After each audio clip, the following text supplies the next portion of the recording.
Today, we are taught the Earth is a solid sphere.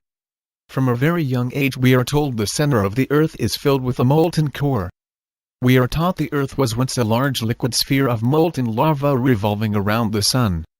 We are told over time the crust of the Earth cooled and hardened into the surface we currently inhabit.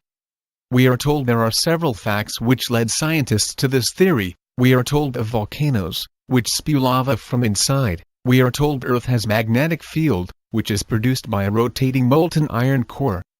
You may also have been shown how a liquid behaves in zero gravity. It compresses itself into the smallest ball it could make. What we are not shown is what happens when this ball of liquid begins rotating. Water about 25 millimeters in diameter, and inside this sphere are a whole bunch of little tiny air bubbles. And we will see what the angular acceleration due to rotation does to these air bubbles as a function of time. What you are observing are the bubbles moving to the center axis of rotation. As a function of time, they will form this rather tightly packed bubble core.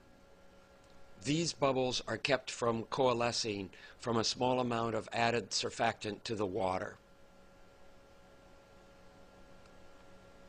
Here we have a rotating sphere filled with bubbles and tea leaves, and as expected, the bubbles go to the center and the tea leaves go to the outside edge, along with a few chunks of orange peel.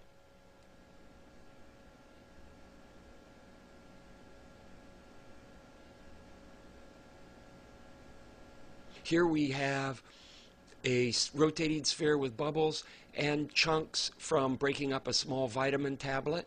And the bubbles go to the center core, but the vitamin chunks seem to stay in their location dispersed through the sphere. And from this we deduced that the vitamin chunks have a density near that of water.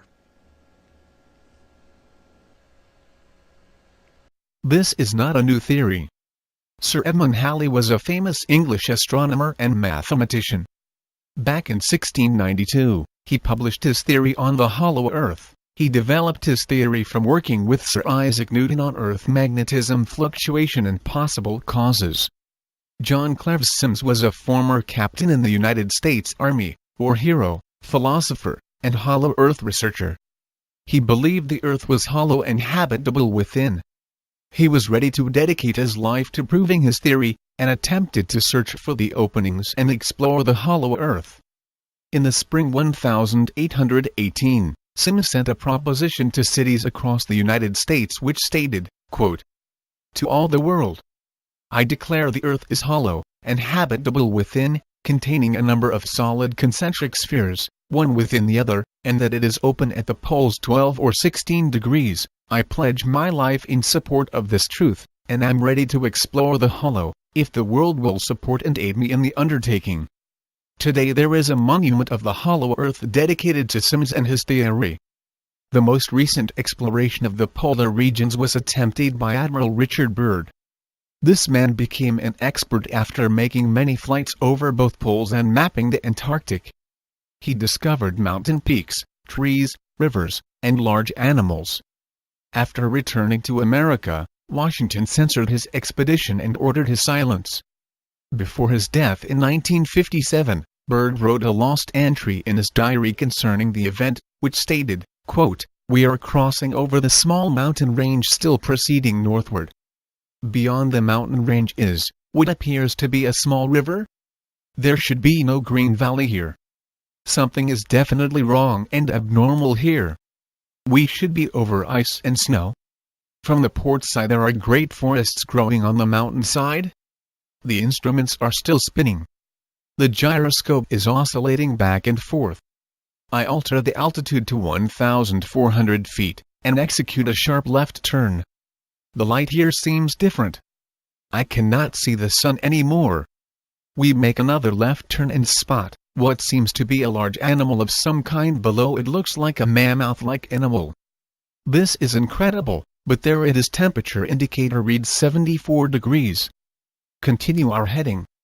Navigation instruments seem normal now. Radio is not functioning. The countryside is more level than normal. Ahead we spot what seem like habitations. This is impossible. Aircraft seems light and oddly buoyant. The controls refuse to respond. The engines of our craft have stopped running. The landing process is beginning. I am making a hasty last entry in the flight log. I do not know what is going to happen now." End quote. This theory even goes further than recent explorers. In the past, humans believed there was another world beneath ours. The Bible, the Book of Enoch, and ancient writings of the Chinese, Egyptians, Eskimos, Hindus, Iceland, the Aztec and others tell of a great opening to the north and of an inner domain within the earth. The wise men of these brown race of men under the earth crust. Also that some of their ancestors came from the interior of the earth.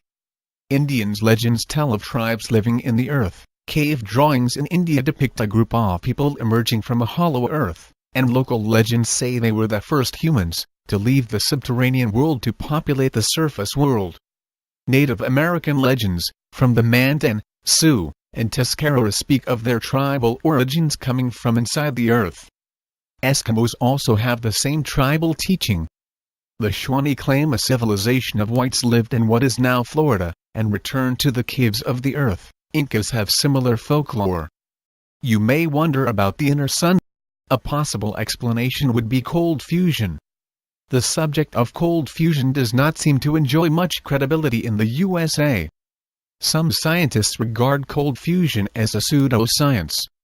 Yet many countries in the world are pouring enormous sums of money into hard scientific research on the matter. Some scientists have already discussed the possibility of cold fusion occurring inside the Earth. P. Palmer, a geophysicist, has already suggested this. Helium-3 emanating from inside the Earth has been regarded by some as an indication that cold fusion might be taking place deep down inside the Earth. If you take a closer look at ancient calendars, you can see most symbols are symmetrical, except for the creatures. Most videos or articles explaining the calendars are just making things up. These calendars are not telling us of time, they do not tell us anything about the heavens, they are all maps. The Mayan calendar is a map of the concave planet. It would get one to wonder why it is that Hollywood would even want to push this conspiracy theory. Of what the Mayans predicted, it was just disinformation. These artifacts are evidence that there is a hollow Earth. In the past, humans could have possibly had some interaction with other beings living beneath us, or even possibly originated from the underground. The animals on these calendars do not represent different years, but all the living creatures living on the concave plane that is the Earth. You can see what exactly represents the sun giving light to one part of the Earth, and darkness to the other. You can also see, at least in the Mayan map, there is a layer of water underneath the land. In the past, the Vatican, and the governments they controlled stood firmly on their beliefs, that the Earth was flat. Some say it was out of fear, that the public would realize they were wrong, and that the public would begin to question the credibility of the organizations they received their information from. I think they have always, and still know the truth. I do not think it is out of fear of being wrong, but just to keep the public in the dark, trying to keep them as far from the truth as possible. Ivars, a security consultant, describes his experience interviewing a pilot who claims to have flown in the Arctic many times, and to have seen the gaping hole at the top of the world, which is the entrance to the inner Earth. He claims that many Arctic pilots are very aware of this enigma at the top of the planet, yet agree to remain silent for the sake of their careers.